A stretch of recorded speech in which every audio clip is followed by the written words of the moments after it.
Les homosexuels m'inspirent de la peur lorsque je les vois parce que, évidemment, je pense que eux sentent que je peux être homosexuel, donc je sens dans leurs yeux des interrogations que moi-même j'ai, et donc évidemment ça m'inquiète puisque je n'accepte pas encore l'idée que je puisse avoir cette vie que je considérais à l'époque comme étant, le terme est très fort, mais je crois que c'était un peu ce que j'avais en tête, comme une vie marginale.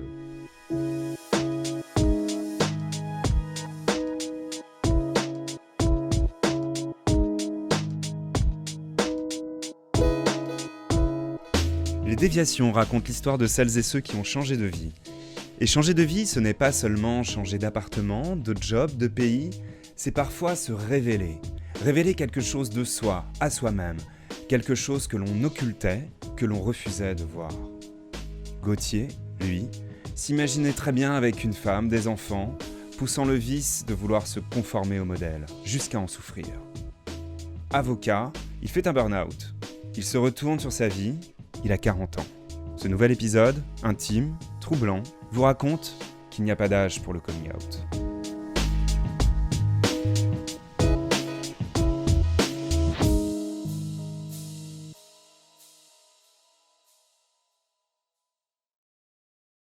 J'ai grandi à Paris, dans le 16e arrondissement jusqu'à 12 ans, puis après dans le 6e. J'ai fait ma scolarité à l'école alsacienne, donc voilà, dans un environnement extrêmement ouvert. Je suis de famille protestante, hein, donc on ne peut pas dire que ce soit le catholicisme épouvantable qui est... épouvantable. Le catholicisme, en tout cas, plus rigoriste, qui est freiné cette évolution vers l'acceptation de ce que j'étais. J'ai grandi dans une famille extrêmement ouverte. J'ai des parents qui sont des gens vraiment bien, qui n'ont jamais posé de difficultés vis-à-vis de la sexualité, et bien au contraire, qui très rapidement, parce que j'étais dans un environnement où on a toujours reçu chez mes parents des couples d'hommes ou des couples de femmes, et je dirais même chez mes grands-parents, qui pourtant étaient nés au 19e siècle. Mais j'avais des freins qui m'ont empêché de m'ouvrir à ce que j'étais réellement.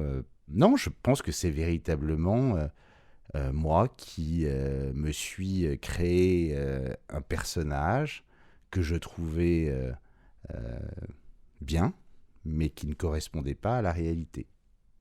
Alors j'ai d'abord poursuivi ma scolarité dans une école primaire donc du 16e, près du Trocadéro. Ce qui est très drôle, c'est que mon meilleur ami de l'époque, que je ne vois plus, mais avec les réseaux sociaux, on se suit quand même un peu, est lui-même homosexuel. Est-ce qu'il y a un lien ? J'avoue que je n'en sais strictement rien, mais ça m'a paru intéressant de le découvrir et en tout cas de le noter. Après, je suis allé donc à l'école alsacienne, on a déménagé, on est allé rive gauche, et en fait, j'avais un an d'avance. Ce qui fait que j'étais toujours un peu en décalage par rapport aux autres. J'étais plus petit, j'étais plus jeune, j'évoluais sans doute de manière un peu plus lente. Mais comme je suis quelqu'un, en tout cas, qui aime bien faire les choses... j'ai toujours organisé des soirées, à l'époque on appelait ça des booms, voilà, où les gens venaient chez moi danser, s'embrasser. Moi j'étais un peu l'organisateur. Et puis j'arrive en 3e. Là c'est le moment où quand même je suis chopé par l'adolescence. Hein. Et je pense que c'est là aussi où je rentre véritablement dans ce personnage que je ne suis pas, parce que...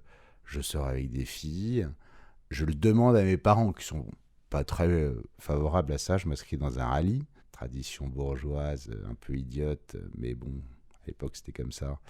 On apprend à danser le rock, on met des costumes, des smokings, on a des soirées qui sont complètement délirantes pour des gens de notre âge, mais enfin bon, c'est comme ça, et tant mieux, parce que d'ailleurs c'était ma foi assez agréable. Et le rallye a été créé quand même pour justement rencontrer une fille, se marier, avoir des enfants. Donc je rentre totalement dans ce schéma-là. je sors avec des filles, je me convainc d'ailleurs d'être amoureux, mais je sens qu'il y a quelque chose qui ne va pas. À partir du moment où j'ai découvert véritablement le corps d'un homme et où j'ai commencé à vivre ma vraie sexualité, la comparaison m'a permis de découvrir qu'effectivement, la réalité de mon désir, elle était pour les hommes et pas pour les femmes. Et résultat, ça marchait jamais. Hein. Ça durait 1 mois, 2 mois, 3 mois grand maximum. Quand j'arrive à la fac, c'est pareil.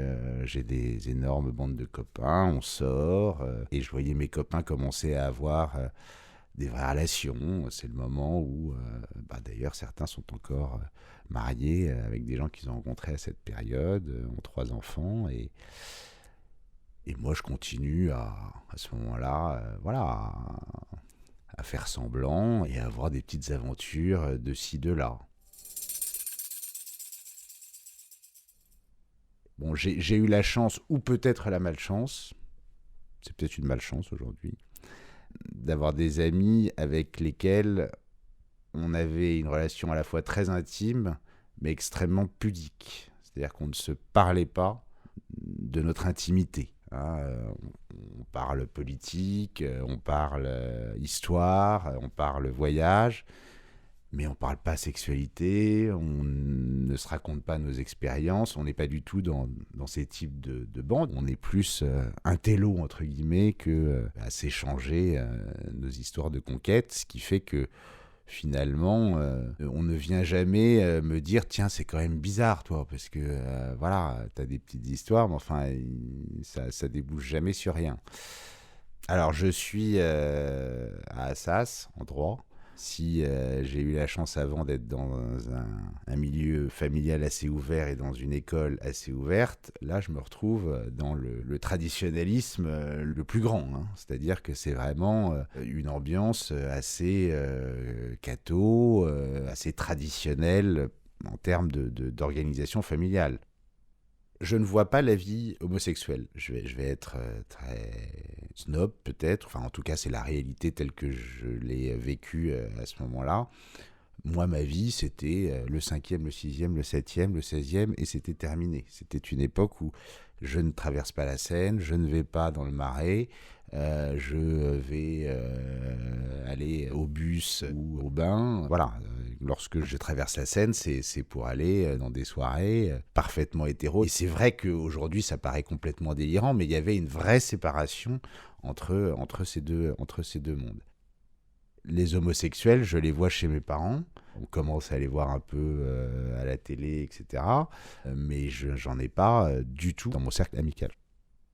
Moi, j'ai un des frères de papa qui est homosexuel, que je vois beaucoup maintenant. Effectivement, c'est lui qui m'a décrit les années SIDA. Moi, je les ai vécues à la télé. Je les ai vécues parce que, effectivement, mes parents, à 13 ans, ont déposé sur mon lit une boîte de capotes et des rasoirs. En me disant, voilà, ça y est, maintenant tu commences à rentrer dans un âge... quelle que soit ta sexualité, il faut se protéger. Mais aujourd'hui, mon oncle me raconte qu'effectivement, pendant 5 ans, c'était un enterrement par semaine. Enfin, en tout cas, pour moi, c'était une communauté que je ne voyais pas. Et je ne voyais pas cette mort. Ce qui m'a vraiment freiné, c'est le sentiment, je crois, d'être marginalisé. Voilà. Pas nécessairement dans le mauvais sens du terme, hein, mais marginal dans le sens où c'était en marge de la société telle que je l'envisageais, c'est-à-dire ne pas se marier, le grand mariage au temple, après la tente avec 300 personnes, et puis avec une jolie femme à son bras dans une belle robe blanche, et après les enfants, cette vie à laquelle... j'aspirais parce que c'était une sorte de modèle qui me paraissait être normal. Voilà.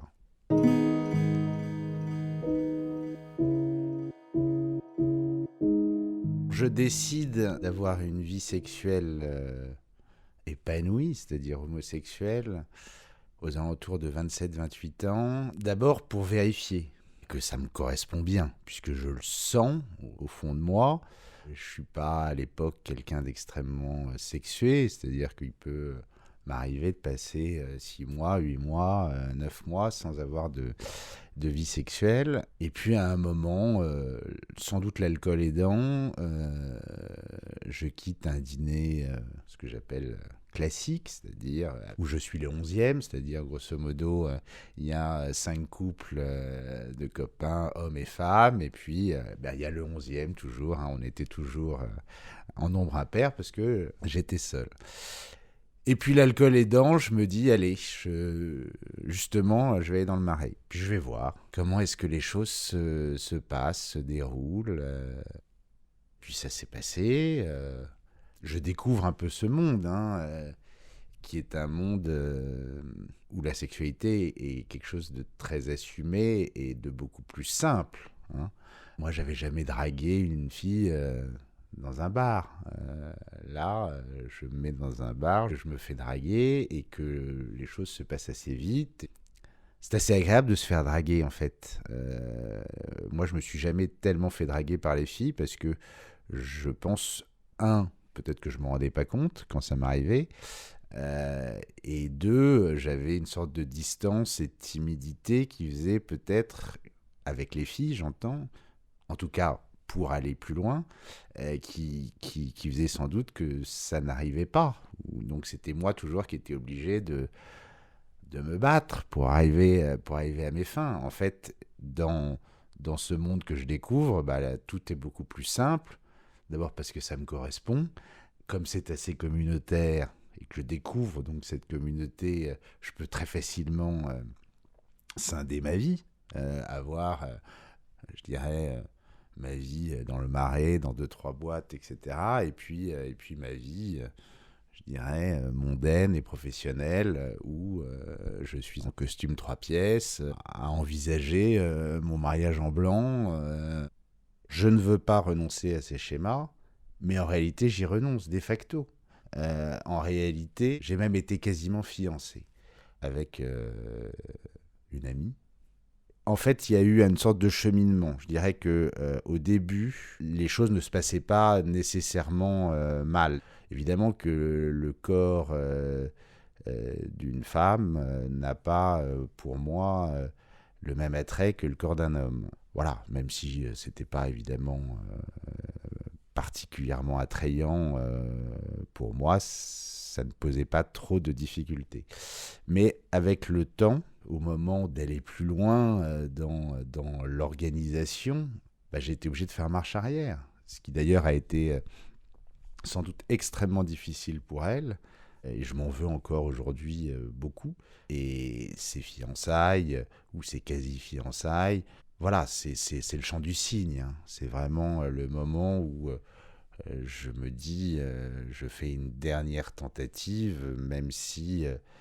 et un peu poussée, je dirais, par ma fiancée, qui a très envie que nous construisions quelque chose. Et je me laisse un peu porter. Voilà. Jusqu'à ce que, effectivement, je décide qu'il faut mieux tout arrêter. Et j'ai envie de dire que c'est quand même peut-être ma seule gloire de cette période, en tout cas à ce niveau-là, c'est que voilà, j'ai quand même renoncé parce que je savais que ça n'était pas possible, ni pour elle ni pour moi, et je ne voulais pas non plus quand même me retrouver dans cette vie où on cache finalement ce qu'on est véritablement.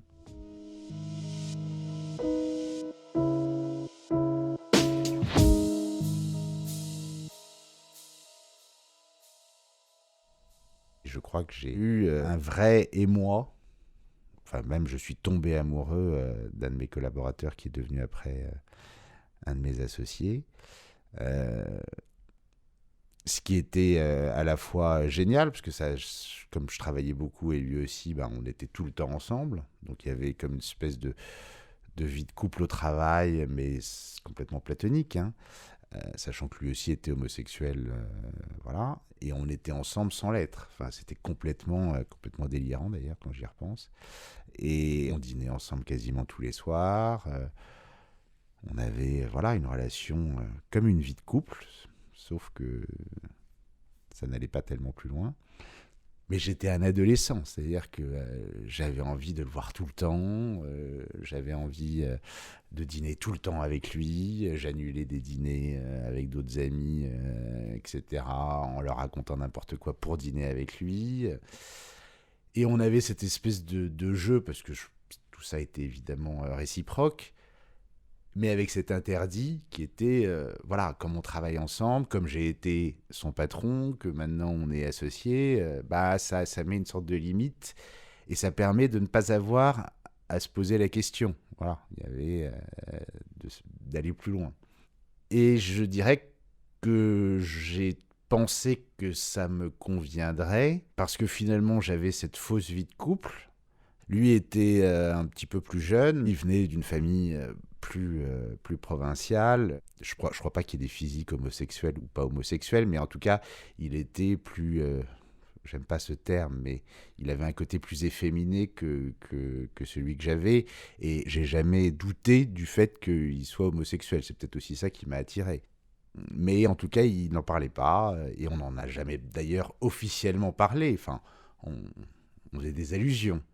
Pendant 7 ans, on a vécu cette fausse relation de couple. Et puis, en 2014, ma vie était très organisée. Je partais au mois de juillet avec ma cousine. Chaque année, on faisait un grand voyage. Et je rentre, et là, je suis tout content de retrouver mon associé pour lui raconter, etc. Et puis, je sens qu'il y a moins de disponibilité. Il est très souvent pris, alors que normalement, il n'était pas très souvent pris. Et donc, je commence un peu à faire ma diva, c'est-à-dire à lui faire des reproches là-dessus. Et puis, on dîne ensemble et il m'avoue qu'il a rencontré quelqu'un. Et là, ça a été le coup de poignard. Et je suis dévasté et je lui dis... je réagis en amant trompé, alors que c'était complètement... ça ne correspondait à rien. Lui-même me dit oui, effectivement, on a eu une relation, alors qu'en fait, on n'en avait pas véritablement. Mais il me dit voilà, moi je dois avancer, et il avait raison. Et il avait raison.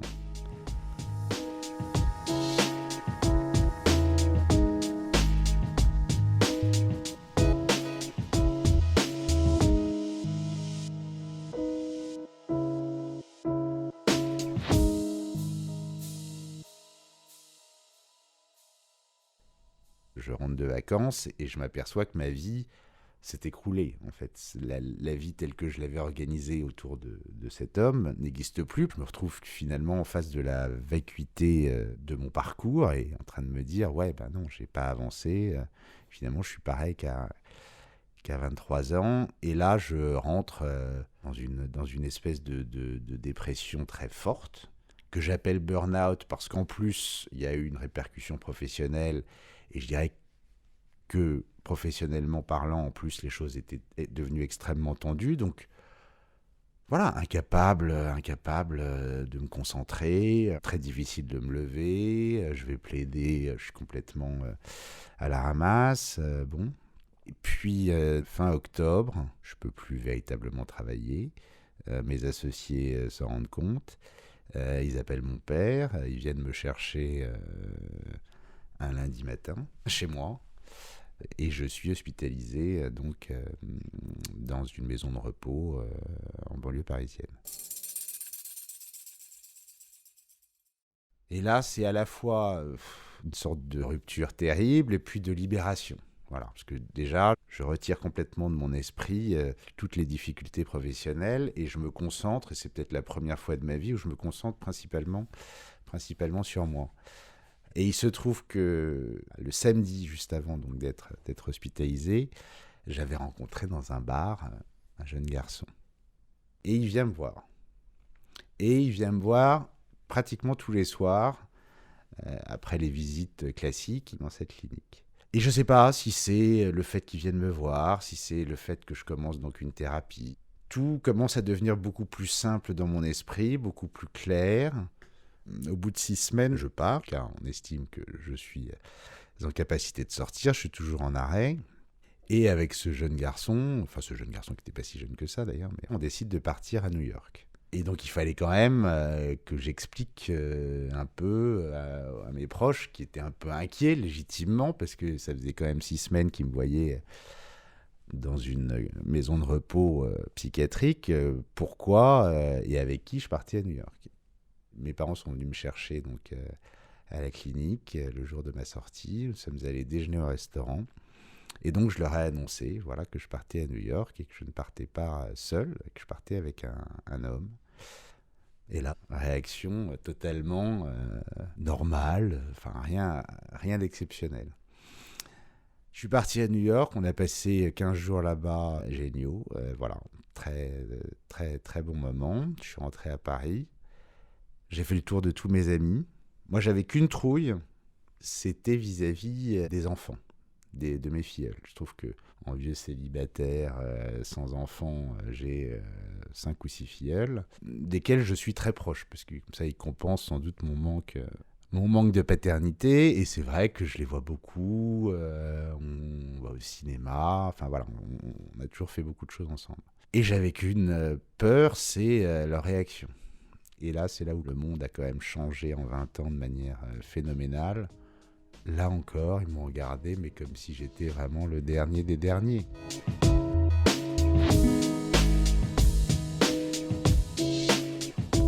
Et en fait, ça a été un moment tellement plus simple que je ne le pensais, qui a été un moment quand même de rupture assez drastique, puisque j'ai décidé quand même de quitter mon cabinet. J'ai arrêté de travailler pendant 1 an. J'ai eu la chance de pouvoir vendre mes parts. J'ai vécu, j'ai voyagé, j'ai rencontré des gens. J'ai pas tout rattrapé, j'ai pas rattrapé 25 ans de célibat en 1 an. Mais c'est vrai que, là pour le coup, j'ai vécu à fond une vie communautaire. Cette vie est trépidante parce que c'est une vie très, très gaie, voilà. Pour reprendre le terme, c'est une vie très, très sympathique, c'est une vie un peu frivole, mais et c'est vrai qu'à 40 ans, on est peut-être un peu âgé pour mener cette vie, mais je l'aime beaucoup, et j'ai cette possibilité, le fait de m'arrêter pendant 1 an m'offre ce petit moment où j'ai le sentiment de réparer un peu ces années perdues, même si j'ai au fond de moi la certitude que ces années sont à jamais envolées. Et j'ai toujours au fond de moi, et c'est une phrase que je répète à longueur de séance avec ma chère psy, si seulement j'avais fait ça avant. Voilà. Alors évidemment, si les choses s'étaient passées avant, je ne serais sans doute pas ce que je suis aujourd'hui. J'ai sans doute en moi des richesses, mais aussi des freins que je n'aurais pas eus si j'avais fait mon coming out à 20 ans. Mais ça me paraissait à l'époque totalement impossible, alors qu'en fait c'est tellement simple. Et puis après, la réalité matérielle... Et bien là, il a fallu que je reprenne un peu une vie structurée, construite, qu'elle soit d'ailleurs personnelle mais aussi professionnelle. Parce que c'est bien joli, mais le coming out ne peut pas tout résoudre. Donc maintenant, je suis installé dans un beaucoup plus petit cabinet où je suis extrêmement heureux. Et puis j'ai aussi construit une relation sentimentale qui me satisfait. Et c'est pas évident, parce que je suis quand même resté officiellement plus de 20 ans, 25 ans célibataire. Maintenant, j'ai quelqu'un, j'allais dire qui vit chez moi, non, qui vit chez nous. Mais c'est pas toujours simple, c'est pas toujours facile. Il faut faire énormément de compromis, de concessions. Je peux pas choisir ce que je vais regarder à la télé. Il faut éteindre la lumière à certains moments. Enfin, plein de petites choses de la vie de tous les jours que j'avais occultées puisque j'avais cette vie de célibat, que j'aimais aussi, je pense. Et donc, aujourd'hui, c'est quand même un changement assez magistral. Il se trouve que je vis avec un homme qui a 16 ans de moins que moi. Le fait qu'il soit plus jeune fait un peu en sorte que nous avançons dans notre homosexualité de manière parallèle, en même temps. Je sais pas comment le dire, mais on a fait notre coming out à peu près au même moment. Donc on est, même si on a cette différence d'âge, dans l'homosexualité, on est égaux. Le droit de la famille est un droit dans lequel il y a très peu d'hommes. Donc c'est pas totalement idiot quand on est un homme de faire le droit de la famille, parce que ça soit d'ailleurs avec des clients hommes ou des clients femmes, il peut y avoir un moment où c'est plus facile. C'est un droit qui m'a toujours attiré. Je dois dire qu'il y a sans doute un côté un peu concierge, c'est-à-dire qu'il y a beaucoup de gens qui ne s'intéressent pas aux autres et surtout à la vie un peu terre à terre des autres. Moi, au contraire, j'adore écouter, entendre des histoires de famille, j'adore que les gens me racontent leur vie.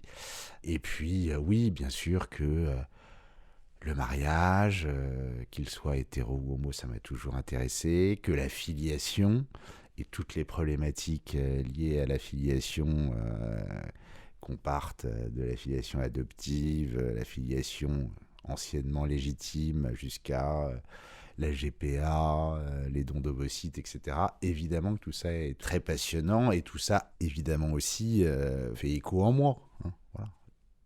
Lorsque tout à l'heure je disais que j'avais toujours eu envie d'avoir des enfants, je sais aussi, parce que c'est un sujet qui m'intéresse, qu'aujourd'hui c'est possible. Voilà. Et c'est possible sans artifice. Hein. Ça a toujours été possible. Hein. Nombre d'homosexuels qui ont eu des enfants, hommes ou femmes, même hommes, il y en a une ribambelle. Hein. Après, j'ai pas encore réglé la question de savoir si c'est souhaitable. J'avoue que mon côté un peu tradi, même si dans la vie, tout au long du 19e siècle, malheureusement les femmes mouraient beaucoup en couches, il y a beaucoup d'enfants qui ont été élevés par des hommes seuls, ou avec quelquefois un personnage féminin qui remplissait le rôle. Parce que là c'était un accident de la vie, c'est différent de dire qu'on va créer, parce que c'est quand même un peu ça, qu'on va créer un enfant qui n'aura pas de mère. Voilà.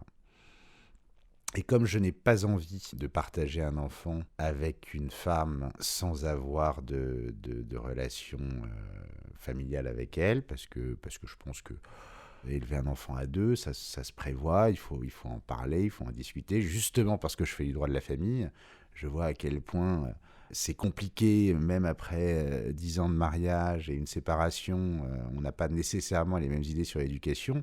Alors si c'est quelqu'un qu'on ne connaît pas du tout ou très peu, je pense que c'est un peu plus compliqué. Tout à coup, des accents inconnus à la terre, du rivage charmé frappèrent les échos. Le flot fut attentif et la voix qui m'est chère laissa tomber ces mots. Autant suspend ton vol et vous, heureux propice, suspendez votre cours. Laissez-nous savourer les rapides délices des plus beaux de nos jours.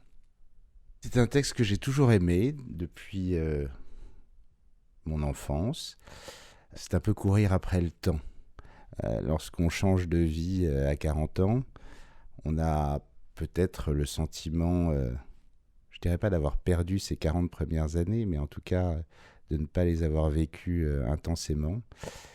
Et c'est vrai que parfois j'ai véritablement envie que le temps suspende son vol et de pouvoir faire quelquefois demi-tour. J'ai toujours un seul terme qui me vient à l'esprit, qui rassemble tout. J'ai gagné la liberté. Voilà. La liberté d'être ce que je suis, de vivre comme je l'entends, de travailler comme bon me semble. Et tout ça est lié en fait. Ces propos ont été recueillis par Virginie Dumière et Ariel Koenig. Un épisode réalisé par Sidney Clazen, sur une idée originale de Laurence Velli. Les déviations racontent l'histoire de celles et ceux qui ont changé de vie. Pour ne rien manquer de nos portraits, de nos entretiens, de nos podcasts et de nos vidéos, rendez-vous sur le site lesdéviations.fr et abonnez-vous à notre chaîne YouTube, notre page Facebook et notre compte Instagram. Les Déviations est un média indépendant. Écrivez-nous, parlez-en autour de vous et dites-nous avec 5 étoiles que vous nous soutenez. À très bientôt.